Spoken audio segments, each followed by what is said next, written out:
Story 8, starting to wind things down. This one's called For the Birds. We're here, Dad announced happily. Happy vacation, everyone. Some vacation, I grumbled to myself. My family piled out of the car. All 5 of us. I stretched my legs after the long ride, then I gazed up at the lodge. What a dump! It looked like the log cabin on the maple syrup bottle, except it was falling apart. A log hung over the door with the words carved onto it, "Welcome to Bird Haven Lodge." It should be called Bird Brain Lodge, I told myself, rolling my eyes. Only a bird brain would come to a place like this. Mum gave Dad's arm a squeeze. "Oh, Henry, it's so romantic." Romantic? Okay, maybe I'm only 12. Maybe I don't think much about romantic stuff, but that wasn't exactly the word that came to my mind.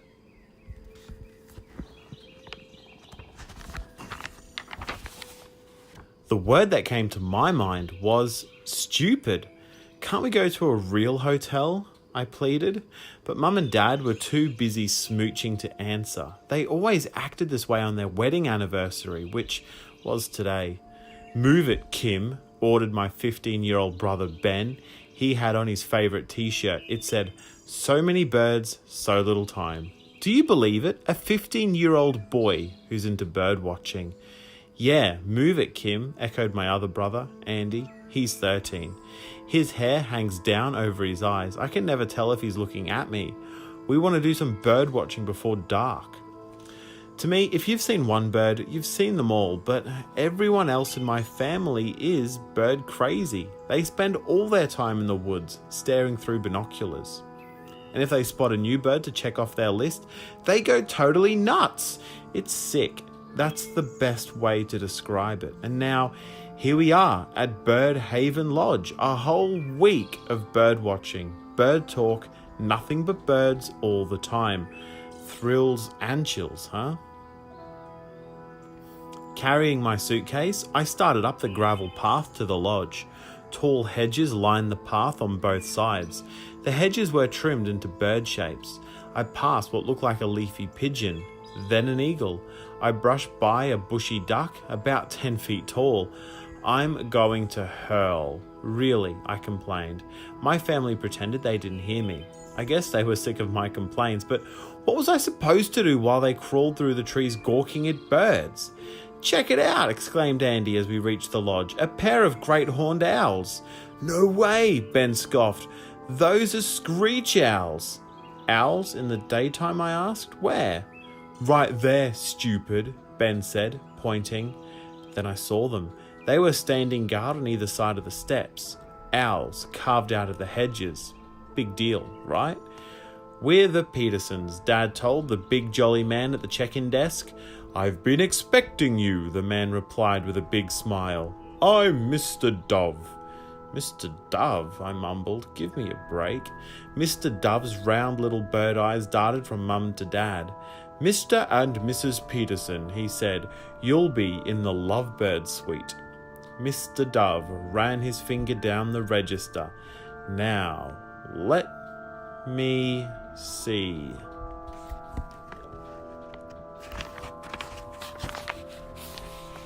"I have a double for the boys on the 3rd floor in the Blue Jay wing," Mr. Dove eyed me.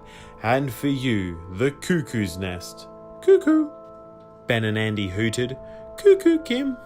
I shot Mr. Dove a dirty look, but he didn't seem to notice. "Follow me," he said. "I'll show you to your rooms." We followed him down the hall to the Lovebird suite. "These doors lead out to a terrace with an old-fashioned swing," Mr. Dove practically cooed. "Would you like to see it now?" But Mum and Dad were too busy smooching to answer. Mr. Dove cleared his throat. Mum giggled. "We can see the terrace later," she said. "Come on, Henry. Let's go see the kids' rooms." We took the elevator up to the 3rd floor. Ben and Andy dashed into their room, snatched binoculars from their backpacks, and ran outside to spot some birds. "Now, to the Cuckoo's Nest," Mr. Dove announced. "I'm the only person here who isn't cuckoo," I muttered. I don't think anyone heard me. Mum and Dad and I followed Mr. Dove once again. We turned down a narrow hallway. We kept walking and walking. We didn't see any other guests. Where is my room anyway? I asked. We're almost there, Mr. Dove sang out. When we reached the far end of the hall, he stopped and opened a door. How unusual, Mum exclaimed, stepping into the room. Mum had that right. The cuckoo's nest was small, tiny actually, and it was round, a round room. I don't know, I began. It's, so far from everybody. Don't be silly, Kim, Mum said. It's a lovely little nest. I groaned. Mum, can't you stop with the bird talk for 1 second? I'm sick of birds, sick of them. I saw Mr. Dove staring at me, surprised by my sudden outburst. Dad walked over to a window. What a view, he exclaimed. Kim, you can see right into the famous Mockingbird maze. I joined Dad at the window. The maze looked like one from my old pencil fun and games book, except that this maze was made out of 12-foot tall hedges. It went round and round and round. It seemed to have 100 different dead ends. I'd hate to get lost in there, I thought.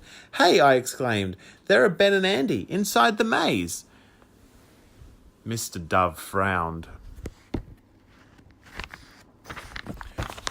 You should save the maze for tomorrow, he told Mum and Dad. You'll need a full day to do it right.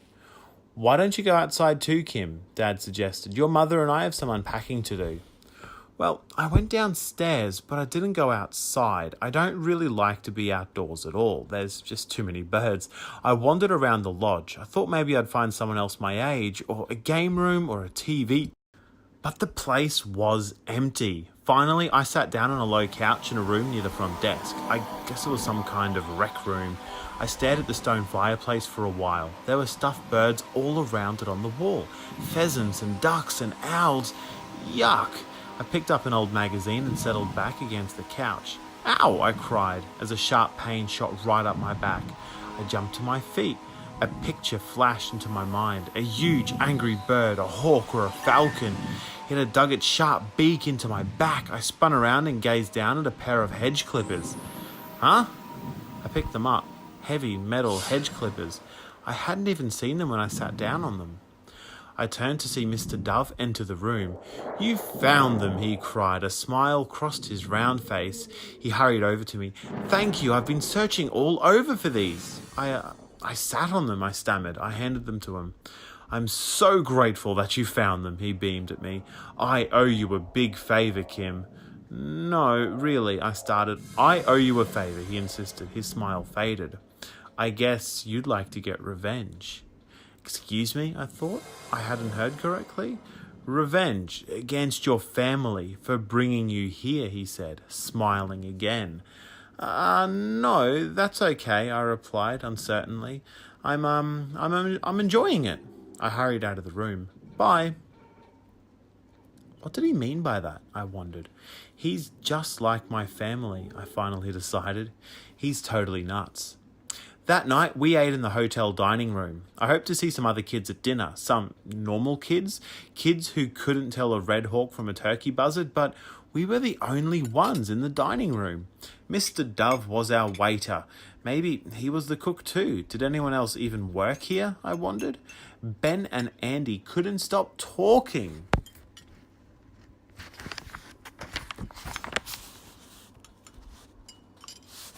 They were talking about how many birds they'd seen, and they were really excited. There are thousands of birds here, Andy declared. No, millions, Ben corrected him.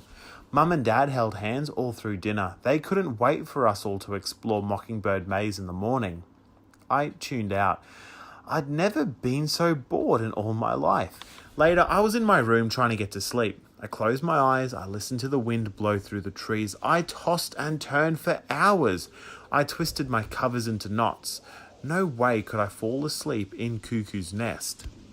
The wind began to pick up. I heard flapping. Maybe it must be the awnings over the windows, I thought. Then I heard a cry. My eyes popped open. I glanced around the room. It was flooded with moonlight. Shadows flitted on the bed, the floor, everywhere. I threw back the covers and tiptoed over to the window. I gasped. The sky was thick with birds. They circled in front of my room, cawing and cackling. An enormous crow landed on my ledge. It stared at me with its bottomless black hole eyes. Then it pecked at the glass. It's trying to tell me something, I thought. A weird thought. But the whole thing was so weird. Why were the birds flying at night? Why were they circling in front of me, cawing and chirping so demandingly? They really did seem as if they were trying to communicate. With a shudder, I pulled the curtain, hurried back to my bed, and slept with 2 pillows over my head.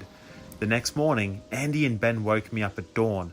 They insisted that I come with the family into Mockingbird Maze.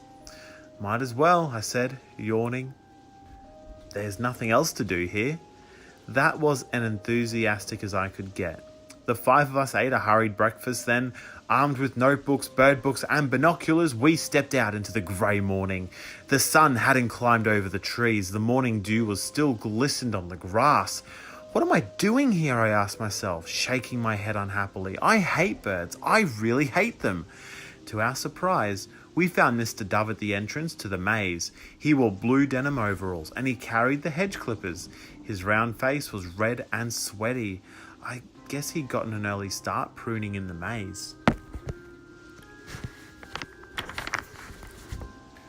Good morning, everyone, he grinned at me. I hope you enjoy the maze. There's lots to see, lots of surprises. He chatted with Mum and Dad for a few minutes. Andy and Ben started chirping at me. Cuckoo, cuckoo, cuckoo, Kim. They think they are such a riot, but really they're just dumb. A short while later, we stepped into the maze. The tall hedges cast dark shadows over the path. I already felt lost. We took about 5 steps and stopped. Oh, wow, I cried out. Standing in front of us was a huge hedge sculpture. 5 people carved out of the hedge. The 5 people were us. Mr. Dove, Dad called. What is this? We turned to see him grinning at us from the maze entrance. He waved the big hedge clippers over his head. All part of the program, he called. Part of the program. Then he disappeared. Dad shook his head. What an odd bird, he muttered. Dad, please, I begged, stop with the bird talk. We admired the hedge portrait for a while. I'm not sure why, but it really gave me the creeps. Why did Mr. Dove do it? What did he mean it was all part of the program? The questions repeated in my mind as we made our way through the twisting maze. Everyone else oohed and ahed over all the birds. There were hundreds of them, all different kinds, all chirping and cawing and crowing at once. I had to hold my hands over my ears. It was deafening. These birds are all chirping at once because they're trying to tell us something. That thought flashed through my mind again. That's totally crazy, I told myself, and I pushed the thought out of my head. I shouldn't have. I should have paid attention to my growing fear, but now it was too late. We stepped into a narrow tunnel and came out the other end into a round structure, dome-shaped, made of metal wires. It took us a few seconds to realize we stepped into a cage, a giant bird cage. Wow, this is so awesome, Andy declared. What a great maze, Ben agreed. Then the wire door snapped shut behind us. Andy's smile vanished. Hey, how did we get out? He cried. You can fly out, a voice replied. Mr. Dove appeared from a trapdoor in the cage floor. Huh? What do you mean? Mum cried. She grabbed Dad's arm. What's going on here, Mr. Dove? It's all part of the program, Mr. Dove replied. All part of the program. I want you to be happy birds. Excuse me? Happy birds? I demanded. It's a very old trick I learned, Mr. Dove said. Quite easy. If you get the hedge sculpture right. Quite easy. And now you can join your feathered friends. You'll be happy. I want you to be happy. Before we could say anything, Mr. Dove raised the hedge clippers. He pointed them at Mum and Dad and clicked the blades together twice. No, I wailed as I watched Mum and Dad shrink away, change shape and flutter up against the cage wall. I turned them into lovebirds, Mr. Dove beamed. Now they'll be happy. No! Another horrified wail escaped my throat as the hedge clippers clicked twice more, and as I stared in shock, not believing it, but seeing it, my brothers were also changed into fluttering, chirping birds. 2 mockingbirds, Mr. Dove said. They'll like that. He turned to me. No, please, I begged. Please don't turn me into a bird, please. He smiled. Of course not, Kim. I owe you a favor. I know you hate birds, right? Please, I repeated, please. I said I'd help you pay them back, he said softly. No, please, I begged. Please don't. My family chirped and twittered, fluttering across the cage excitedly. I want you to be happy, Kim, Mr. Dove said. Then he clicked the hedge clippers and changed me too. He changed me into a cat.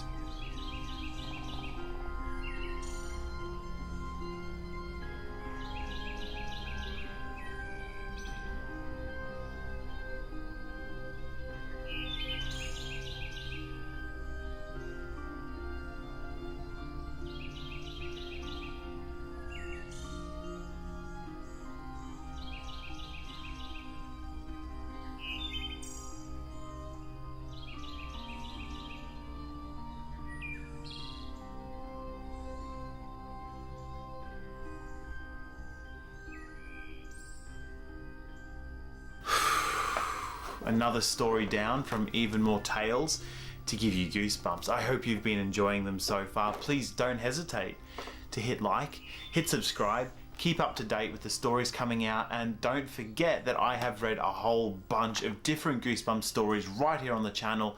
So go back and check out the rest of them because they're all just as good.